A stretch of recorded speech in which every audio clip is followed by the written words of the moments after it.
పిల్లలకు వాక్యం నేర్పించండి. మరలా చెప్తాను, ఒక్కసారి మీరు ఆలోచించండి. మీరు ఏది చేయండి మీ పిల్లల కోసమే కదా. అటువంటి ఆ పిల్లల చేతికి రానప్పుడు, ఆ పిల్లలే దారి తప్పిపోతున్నప్పుడు, ఏమండి నీకు ఎంత ఉంటే ఏంటి చెప్పు. ఒక విషయం చెప్తాను ముగించే ముందు.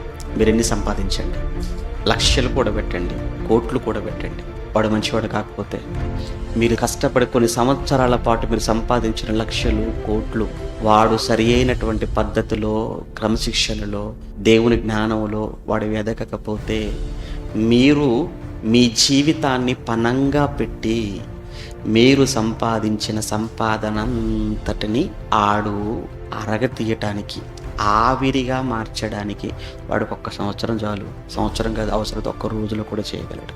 లేదు అనుకుంటే ఆస్తులు, అంతస్తులు, ఐశ్వర్యం కాదు, నా పిల్లల్ని మంచి వాళ్ళగా చేస్తాను, ప్రయోజకులుగా చేస్తాను అని మీ పిల్లల మీద మీరు దృష్టి పెట్టి వారిని మంచి జ్ఞానంలో, భక్తిలో మీరు పెంచగలిగితే వాడికి ఏం కావాలో వాడు సంపాదించుకోగలడు. వాడి క్యారెక్టర్ మీరు బిల్డప్ చేయండి. చిన్నప్పటి నుంచి దేవుడు చెప్పిన పద్ధతుల్లో పెంచి చూడండి. వాడు పెరిగి పెద్దవాడైన తర్వాత మీరు వాడికి ఇచ్చిన ఆస్తుల్లో ఏంటంటే మంచి లక్షణాలే మీరు వాడికి ఇచ్చిన పెద్ద ఆస్తి.